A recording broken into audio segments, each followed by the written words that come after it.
Αντάλλα στον αγωνιστικό χώρο. Γίνεται αλλαγή. Ο Τσέζαρε θα βγει και θα περάσει ο Φαβέτα. Έχει μπει και ένας φίλαθλος στον αγωνιστικό χώρο γιατί προσπαθούν να τον απομακρύνουν τώρα οι άνθρωποι της ασφαλείας.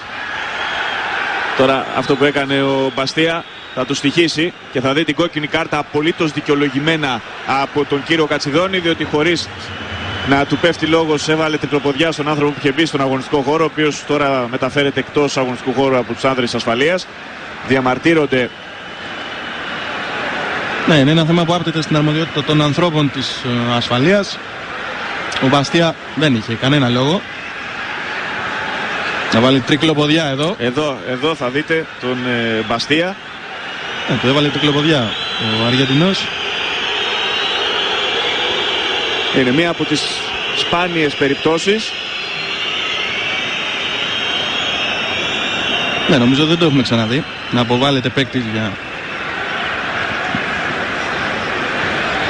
μαρκάρισμα σε κάποιον που έχει εισβάλει στον αγωνιστικό χώρο.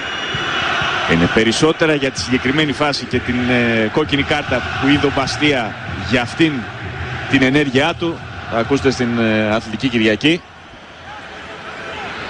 από τον Παναγιώτη Βαρούχα. Πάντως αμέσως ο Κατσιδόνης του έδειξε την κόκκινη κάρτα